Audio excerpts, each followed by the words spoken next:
कभी आपने गौर किया है, इस दुनिया में लाखों लोग सुबह से शाम तक भाग रहे हैं। कोई नौकरी पर है, कोई खेत में है, कोई फैक्ट्री में मशीन चला रहा है, कोई रिक्शा खींच रहा है। सब पसीना बहा रहे हैं, सब मेहनत कर रहे हैं। पर सवाल यह है, क्या सब अमीर हो रहे हैं? नहीं। अब सोचिए, अगर पैसा मेहनत से बनता तो सबसे अमीर मजदूर होता, सबसे अमीर किसान होता, सबसे अमीर वो लोग होते जो सुबह 5 बजे उठकर रात 11 बजे तक खटते हैं। लेकिन सच ये है कि यही लोग सबसे गरीब रहते हैं। उनकी जिंदगी गुजार जाती है बस रोटी, कपड़ा और मकान में।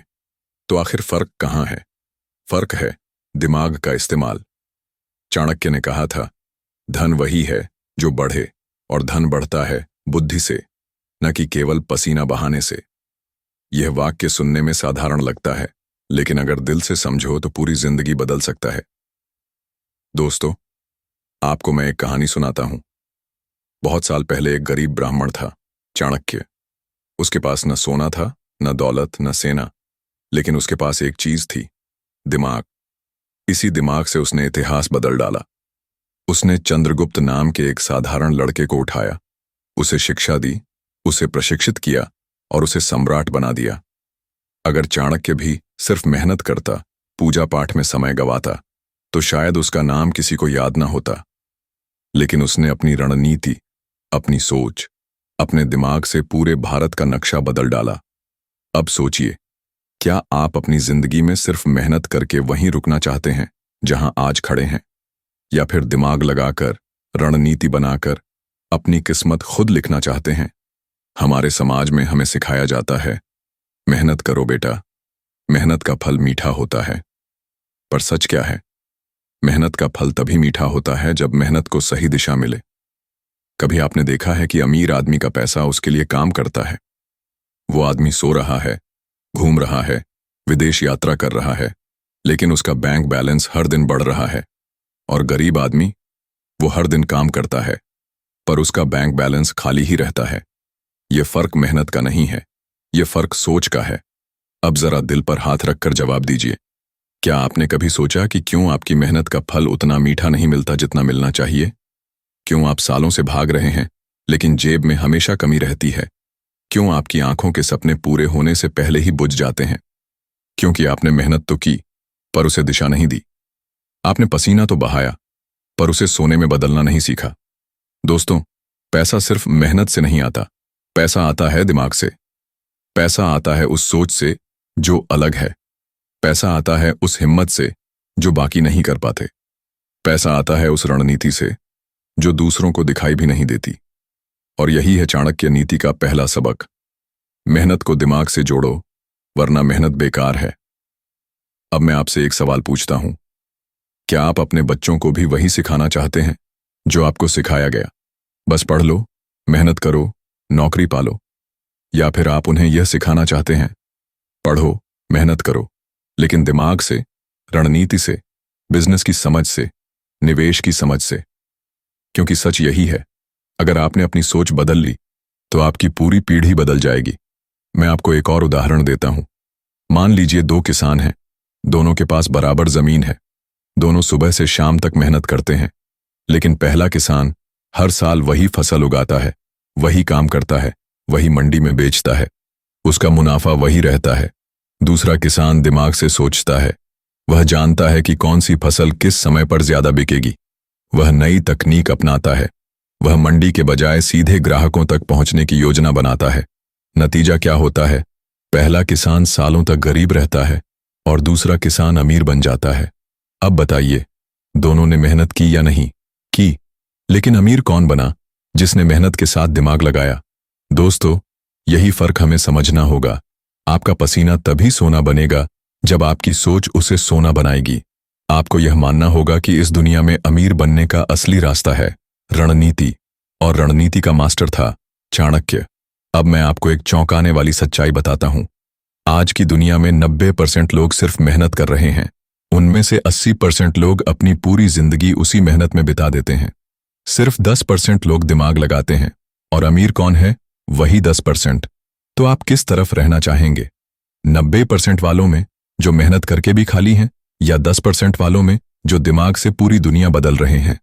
यह वीडियो सिर्फ एक कहानी नहीं है, यह आपकी आंखें खोलने वाला सच है। यह आपकी जिंदगी का वो मोड़ है जहां आप तय करेंगे, आप मेहनत वाले बनोगे या दिमाग वाले। और मैं वादा करता हूं, अगर आपने चाणक्य नीति को सही से समझ लिया तो आपकी सोच बदल जाएगी, और जब सोच बदलेगी तो किस्मत भी बदलेगी। तो चलिए, तैयार हो जाइए एक ऐसी यात्रा पर जहां आप सीखेंगे, पैसा मेहनत से नहीं बनता, पैसा दिमाग से बनता है। और जब आपका दिमाग जागेगा तो दुनिया खुद आपको सलाम करेगी। Chapter 1, the power of mind. मनुष्य के पास जो सबसे बड़ी शक्ति है वह उसकी बाहों की ताकत नहीं, उसकी मेहनत की क्षमता नहीं, और न ही उसका पसीना है। सबसे बड़ी शक्ति है उसका मन, उसका दिमाग, उसकी बुद्धि। यही शक्ति है जो मिट्टी को सोना बना सकती है, और यही शक्ति है जो सोने को भी मिट्टी बना सकती है। चाणक्य कहते हैं कि जिस मनुष्य ने अपने दिमाग की असली ताकत को पहचान लिया, उसके लिए कोई भी लक्ष्य असंभव नहीं रहता। पर जिस मनुष्य ने अपने दिमाग को केवल सांसारिक बोझ समझ लिया और दिन रात बिना सोचे समझे मेहनत करता रहा, वह अपनी पूरी उम्र थकान और गरीबी में गुजार देता है। पैसा इस दुनिया में सबसे बड़ा आकर्षण है। हर कोई इसे चाहता है। कोई इसे पाने के लिए पसीना बहाता है, कोई इसके लिए सौदे करता है, कोई इसके लिए रिश्वत देता है, कोई इसके लिए जाल बुनता है। पर असली सवाल यह है, पैसा किसके पास टिकता है? मेहनत करने वाले के पास? नहीं। मेहनत करने वाला अक्सर जरूरतें पूरी करता है, अमीरी नहीं पा पाता। पैसा टिकता है उस इंसान के पास जिसने दिमाग से सोचना सीख लिया। दिमाग की शक्ति यही है, यह पैसा खींचता है, इसे बांधता है, इसे बढ़ाता है। अगर मेहनत ही सब कुछ होती तो आज मजदूर सबसे अमीर होते। अगर पसीना ही सब कुछ होता तो किसान के पास सोने के महल होते। लेकिन असलियत यह है कि मजदूर मेहनत करता है और मालिक पैसा कमाता है। किसान मेहनत करता है और व्यापारी अमीर बनता है। क्यों? क्योंकि मेहनत करने वाले के पास शरीर की शक्ति है और व्यापारी के पास दिमाग की शक्ति। चाणक्य ने कहा था, मनुष्य अपने कर्म से महान नहीं बनता, वह अपनी बुद्धि से महान बनता है। यह वाक्य हमें सीधा रास्ता दिखाता है। कर्म यानी मेहनत जरूरी है, लेकिन कर्म तभी फलदायी होता है जब उसके पीछे दिमाग की रणनीति खड़ी हो। केवल काम करते जाना सफलता नहीं है। सफलता तब है जब काम सही दिशा में हो, सही समय पर हो और सही तरीके से हो। पैसा और दिमाग का रिश्ता पैसा हमेशा उस व्यक्ति की ओर खींचता है जिसके पास बुद्धि की ऊर्जा हो। दिमाग एक चुंबक है और पैसा उसकी धूल। जिसके पास बुद्धि है वह पैसों को अपने चारों ओर खींच लेता है। जिस व्यक्ति का दिमाग खाली है, उसके पास चाहे पैसा आ भी जाए, वह जल्द ही निकल जाएगा। यही कारण है कि बिना दिमाग के अमीरी टिकती नहीं। ध्यान दीजिए, लॉटरी जीतने वाला आदमी कुछ सालों में गरीब क्यों हो जाता है? क्योंकि उसके पास दिमाग की रणनीति नहीं होती। उसने पैसा पाया पर दिमाग का प्रयोग नहीं किया और वह पैसा हाथ से फिसल गया। दूसरी ओर एक बुद्धिमान व्यक्ति चाहे कम पैसे से शुरुआत करे, लेकिन वह धीरे धीरे उसे इतना बढ़ा सकता है कि आने वाली पीढ़ियां भी सुखी रहें। दिमाग की असली पहचान दिमाग केवल सोचने का साधन नहीं है। दिमाग ही है जो हर स्थिति को अवसर में बदल सकता है। वही दिमाग जो संकट को भी खजाने में बदल सकता है। वही दिमाग जो दुश्मन को भी दोस्त बना सकता है।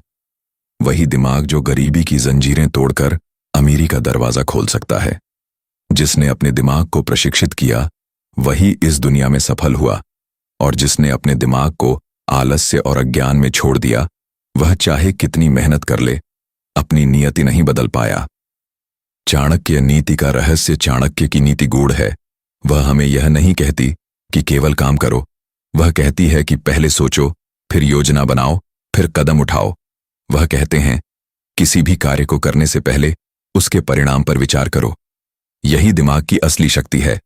मूर्ख आदमी तुरंत कूद पड़ता है। बुद्धिमान आदमी पहले सोचता है, फिर कदम रखता है, और यही सोच उसे आगे बढ़ाती है। पैसे की असली ताकत पैसा खुद किसी के पास नहीं रुकता। यह केवल उस व्यक्ति को चुनता है जिसके पास बुद्धि हो। पैसा मूर्ख के पास जाकर नष्ट हो जाता है, बुद्धिमान के पास जाकर बढ़ जाता है।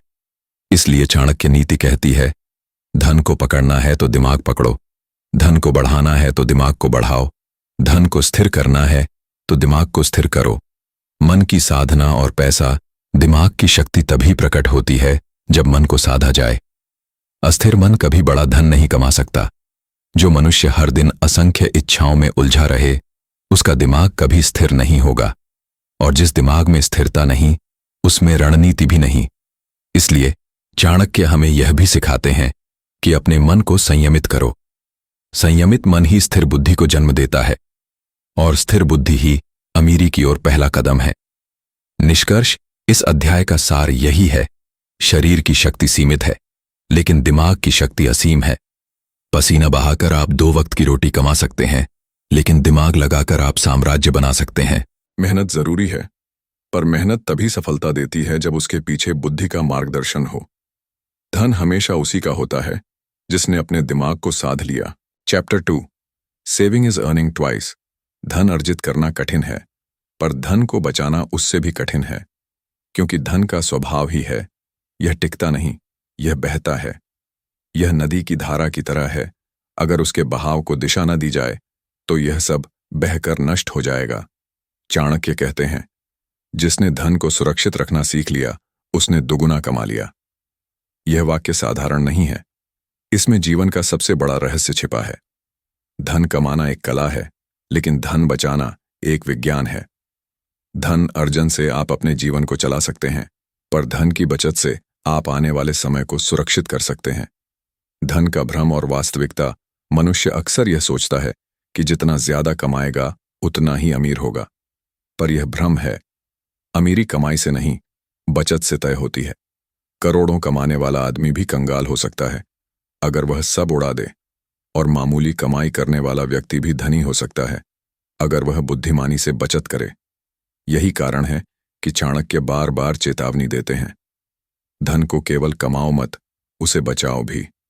बचत की रहस्यमयी शक्ति: बचत केवल पैसा रोकना नहीं है, बचत एक मानसिक अनुशासन है। बचत एक ऐसा रहस्य है जो धीरे धीरे अमीरी में बदलता है। जब आप बचत करते हैं तो आप केवल धन नहीं बचा रहे होते, आप अपनी सोच को नियंत्रित कर रहे होते हैं। चाणक्य कहते हैं, जो व्यक्ति अपनी इच्छाओं पर नियंत्रण नहीं रख पाता, वह कितना भी कमाए गरीब ही रहेगा। यानी बचत की शुरुआत इच्छाओं पर नियंत्रण से होती है। आप जितना अपने मन को काबू में रखेंगे, उतना ही आपके पास धन टिकेगा। पैसे का असली परीक्षण: धन का असली मूल्य यह नहीं है कि आपने कितना कमाया, बल्कि यह है कि आपने कितना संभाला। समाज में ऐसे लाखों लोग हैं जिनके हाथों में पैसा आता है, पर रुकता नहीं। यह उनकी उंगलियों से ऐसे फिसलता है जैसे रेत। क्यों? क्योंकि उन्होंने बचत की आदत नहीं डाली। बुद्धिमान वही है जो अपनी कमाई को बचाने की योजना बनाता है। वह जानता है कि भविष्य अनिश्चित है, और अनिश्चित भविष्य का सबसे मजबूत सहारा है बचत। बचत और अमीरी का गणित याद रखिए: बचाया हुआ हर रुपया कमाए हुए 2 रुपये के बराबर है। क्योंकि कमाई पर मेहनत लगती है, समय लगता है, कर, टैक्स लगता है, खर्चे लगते हैं, लेकिन बचत किया हुआ रुपया शुद्ध होता है। यह ऐसा धन है जिसे न कोई छीन सकता है, न कोई घटा सकता है। इसीलिए बचत केवल आर्थिक नहीं, बल्कि मानसिक स्वतंत्रता भी देती है। जिसके पास बचत है उसके पास आत्मविश्वास है। जिसके पास बचत है वह भविष्य से नहीं डरता, और जिसके पास बचत नहीं है वह हमेशा भय में जीता है। चाणक्य नीति की रहस्यमय चेतावनी: चाणक्य कहते हैं, बिना योजना के धन अर्जन मूर्खता है, बिना बचत के धन अर्जन विनाश है। यह वाक्य हमें सचेत करता है कि यदि आपने कमाई तो की, पर बचाई नहीं, तो आपका धन आपके ही खिलाफ खड़ा हो जाएगा। क्योंकि धन का स्वभाव है, वह टिकेगा नहीं, वह बहेगा, और बहकर आपको खाली कर देगा। बचत और शक्ति: जिस व्यक्ति के पास बचत है वही शक्तिशाली है। राजा की शक्ति सेना नहीं, उसका कोष होता था। व्यापारी की ताकत उसका व्यापार नहीं, उसका गुप्त भंडार होता है। गृहस्थ की स्थिरता उसकी आय नहीं, उसकी बचत होती है। बचत वह नींव है जिस पर अमीरी की इमारत खड़ी होती है। बिना नींव की इमारत ढह जाती है। वैसे ही बिना बचत की अमीरी भी एक भ्रम है। बचत और स्वतंत्रता: जब तक आपके पास बचत नहीं है, तब तक आप दूसरों के सामने झुके रहते हैं। आपको नौकरी चाहिए, आपको उधार चाहिए, आपको सहारा चाहिए। लेकिन जैसे ही आपके पास बचत होती है, आप स्वतंत्र हो जाते हैं। बचत आपको निर्णय लेने की ताकत देती है। बचत आपको आत्मसम्मान देती है। बचत आपको निर्भरता से मुक्त करती है। निष्कर्ष, पैसा केवल कमाने से नहीं आता, पैसा बचाने से आता है। कमा हुआ धन हवा की तरह है, बचाया हुआ धन पत्थर की तरह है। जो मनुष्य अपने धन को बचा लेता है वह दुगुना कमाता है, क्योंकि बचत ही असली कमाई है। चाणक्य नीति हमें यही सिखाती है, कमाओ उतना ही नहीं, बचाओ उतना भी, क्योंकि बचत ही है वह शक्ति जो आपकी अमीरी को स्थिर करती है। Chapter 3, the art of using wealth. धन अर्जन कठिन है, धन बचाना और भी कठिन है, परंतु धन का सही उपयोग करना सबसे कठिन है, क्योंकि धन केवल रखने के लिए नहीं होता। धन का अस्तित्व तभी सार्थक है जब वह उपयोग में आए। चाणक्य कहते हैं, धन वह नहीं जो केवल संग्रहित हो, धन वह है जो सही समय और सही स्थान पर उपयोग किया जाए। यह वाक्य हमें एक गहरे रहस्य की ओर ले जाता है, क्योंकि धन अगर केवल तिजोरी में बंद हो जाए तो वह मृत्यु को प्राप्त होता है। धन अगर केवल दिखावे के लिए खर्च हो जाए तो वह विनाश को आमंत्रित करता है। धन का असली उद्देश्य है सृजन, सुरक्षा और सामर्थ्य। धन का वास्तविक उद्देश्य, मनुष्य अक्सर धन को केवल विलासिता का साधन मान लेता है। कपड़े, गहने, मकान, गाड़ियां, यही उसकी सोच में धन का उपयोग है। पर चाणक्य की दृष्टि इससे कहीं गहरी है। धन का उपयोग होना चाहिए ज्ञान बढ़ाने में, भविष्य सुरक्षित करने में, संकट से निपटने में, समाज को स्थिर करने में। धन यदि केवल दिखावे में बहा दिया गया तो वह जहर बन जाता है, पर यदि बुद्धिमानी से लगाया गया तो वही धन अमृत का आधार बन जाता है। धन का रहस्यमयी स्वभाव धन पानी की तरह है। अगर उसे बहने दिया जाए तो वह जीवन देता है, अगर उसे रोक कर रखा जाए तो वह सड़ जाता है, अगर उसे बर्बाद कर दिया जाए तो वह विनाश करता है। धन का प्रयोग न तो अंधा होना चाहिए और न ही मृत। धन को उतना ही बहाना चाहिए जितना आवश्यक हो, और उतना ही रोकना चाहिए जितना भविष्य के लिए जरूरी हो। यही संतुलन ही है धन का सही उपयोग। चाणक्य नीति की चेतावनी। चाणक्य कहते हैं, धन का दान ही उसका सबसे बड़ा उपयोग है। इसका अर्थ केवल दान पुण्य नहीं है, इसका अर्थ है धन को उस दिशा में लगाना जिससे स्थिरता, सुरक्षा और समृद्धि आए। जिस धन से समाज सुधरे, शिक्षा फैले, सुरक्षा बढ़े, वही धन सार्थक है। और जो धन केवल पेट भरने और अहंकार दिखाने में गया, वह धन नाशकारी है। धन और सामर्थ्य धन केवल भोग के लिए नहीं, शक्ति के लिए है। शक्ति केवल तलवार से नहीं आती, कोष से आती है। राजा की ताकत उसकी सेना नहीं, उसका खजाना होता है। व्यापारी की प्रतिष्ठा उसका व्यापार नहीं, उसकी पूंजी होती है। परिवार की स्थिरता उसकी आय नहीं, उसकी धन संरचना होती है। जिसने धन का सही उपयोग करना सीख लिया, वही समय पर अपनी शक्ति प्रकट कर सकता है। धन और संयम। धन का उपयोग करते समय सबसे बड़ी कसौटी है संयम। असंयमित मनुष्य चाहे कितना भी धन पाए, वह सब बर्बाद कर देगा। संयमित मनुष्य चाहे कम धन पाए, उसे ऐसा दिशा देगा कि वह दुगुना तिगुना हो जाएगा। इसलिए चाणक्य नीति कहती है, धन का प्रयोग वही करे जिसने अपने मन और बुद्धि को साध लिया हो। धन और अमृता धन का सबसे रहस्यमयी उपयोग है। इसे ऐसी जगह लगाना जहां यह आने वाली पीढ़ियों को लाभ दे। जिसने अपने धन से केवल खुद का सुख खरीदा, उसकी संपत्ति उसी के साथ समाप्त हो गई। पर जिसने अपने धन से शिक्षा, ज्ञान और अवसर पैदा किए, उसका धन मरने के बाद भी जीवित रहा। यही धन का असली उपयोग है, धन को मृत्यु से परे ले जाना। निष्कर्ष, धन का संग्रह महान नहीं है, धन का दिखावा महान नहीं है। महान है धन का सही उपयोग। चाणक्य नीति हमें सिखाती है, धन को केवल रखने के लिए मत रखो, धन को केवल खर्च करने के लिए मत खर्च करो। धन को बुद्धि से दिशा दो, क्योंकि धन तभी सार्थक है जब वह सृजन करे, सुरक्षा दे और शक्ति प्रदान करे। Chapter 4, money as a weapon. धन केवल सुख सुविधा का साधन नहीं है, धन केवल व्यापार का साधन नहीं है, धन केवल रोटी, कपड़ा और मकान का प्रबंधक नहीं है। धन एक हथियार है, और यह हथियार तलवार से अधिक धारदार, विष से अधिक घातक और सेना से अधिक शक्तिशाली है। चाणक्य ने कहा था, धन से ही मित्र बनते हैं, धन से ही शत्रु मिटते हैं, धन से ही राज्य चलता है और धन से ही युद्ध जीते जाते हैं। यानी धन केवल जेब का हिस्सा नहीं है, यह मनुष्य के भाग्य का अस्त्र है। धन की शक्ति का रहस्य धन एक ऐसा हथियार है जो बिना शोर मचाए काम करता है। जहां तलवार खून बहाती है, वहां धन बिना खून बहाए जीत दिलाता है। जहां सेना लड़ाई करती है, वहां धन बिना सेना चलाए विजय सुनिश्चित करता है। युद्ध भूमि पर जीतने वाला सैनिक वीर होता है, लेकिन युद्ध भूमि के बाहर बैठकर धन का प्रयोग करने वाला उससे भी बड़ा विजेता होता है। धन और राजनीति। राजनीति का सबसे बड़ा हथियार है धन। राजा की नीतियां, प्रजा की वफादारी, मंत्रियों की निष्ठा सब धन पर निर्भर है। चाणक्य नीति कहती है, जहां धन है वहां लोग खींचे चले आते हैं, जहां धन नहीं है वहां अपने भी साथ छोड़ जाते हैं। यानी धन वह हथियार है जो बिना किसी बल प्रयोग के लोगों को अपने अधीन कर लेता है। जिसके पास धन है वही शक्ति का मालिक है। धन और समाज में सम्मान केवल चरित्र से नहीं मिलता, वह धन से भी मिलता है। धन वह हथियार है जो सम्मान दिलाता है। धन वह हथियार है जो आवाज को ताकत देता है। धन वह हथियार है जो निर्णयों को प्रभावित करता है। गरीब आदमी चाहे सत्य बोले, उसकी आवाज अनसुनी हो जाती है। अमीर आदमी चाहे झूठ भी बोले, उसकी आवाज ताली पाती है। यह है धन की असली ताकत, समाज को नियंत्रित करने का हथियार। धन और युद्ध। चाणक्य ने स्पष्ट कहा था, युद्ध केवल तलवारों से नहीं, खजाने से जीते जाते हैं।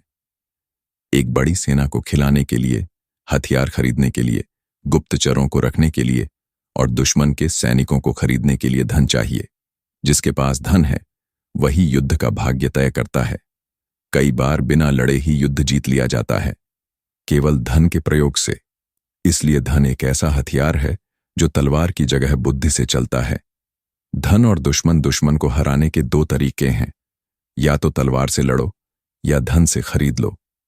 चाणक्य कहते हैं कि बुद्धिमान हमेशा दूसरा रास्ता चुनता है, क्योंकि तलवार से लड़ाई करने में समय और जान दोनों जाते हैं, लेकिन धन से खेल खत्म हो जाता है। धन दुश्मन को भी मित्र बना सकता है। धन दुश्मन की ताकत को उसके ही खिलाफ कर सकता है। यही कारण है कि धन सबसे बड़ा रणनीतिक हथियार है। धन और भय धन का सबसे रहस्यमयी पहलू है। यह भय को खत्म करता है। गरीब आदमी हमेशा भय में जीता है, कल क्या होगा, रोटी कहां से आएगी, बीमारी कैसे ठीक होगी।